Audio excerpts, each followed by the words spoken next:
மேல இந்த ஆலவம்சம் வித்தியாசமா இருக்கும். அபூர்வ திருக்கோலம் பேரு. எல்லா கோவிலும் தட்சிணாமூர்த்தி கால் மேல போட்டிருக்காரு. இந்த காலை மடிச்சிட்டு இருக்காரு பாருங்க. இந்த கீழ முனிவர் எல்லாம் சாப மோச்சனம் பெற்று மான் நாகமா இருப்பாப்ல. ஒரு காதல குண்டலம், ஒரு காதல குண்டலம் இல்ல. இந்த கையில ருத்ராட்ச மாலை, அக்னி ஜுவாலை, மேல ஆலவம்ச மரம் வித்தியாசமா இருக்கும். அபூர்வ திருக்கோல தட்சிணாமூர்த்தி. கல்லால மரம் வித்தியாசமா இருக்கும் பாருங்க. ஆமாங்க.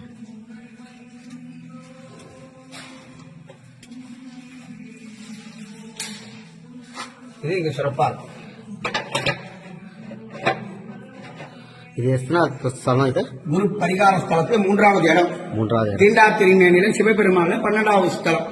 ஞானசம்பந்தர் பாடி திருத்தலம். பார்த்துக்கு மக்களே, இதுதான் நாங்கள் இன்னைக்கு வேலைக்கிழமை தக்கோல வந்தோம். அப்படியே குரு பகவான் தரிசனம் பண்ணோம். இது தட்சிணாமூர்த்தியின் 3வது ஸ்தலம். குரு பகவான் அபூர்வ திருக்கோயில் தட்சிணாமூர்த்தி. ஓகேங்களா? இந்த பாக்கியம் நானும் கிடைச்சது. இந்த பாக்கியம் உங்களுக்கு கிடைக்கணுன்ட்டு எல்லாம் இல்லை சிவபெருமானே நான் நினைக்கிறேன். நன்றி மக்களே, நன்றி. ரொம்ப அபூர்வமாக இருக்கு பார்க்கும்போது.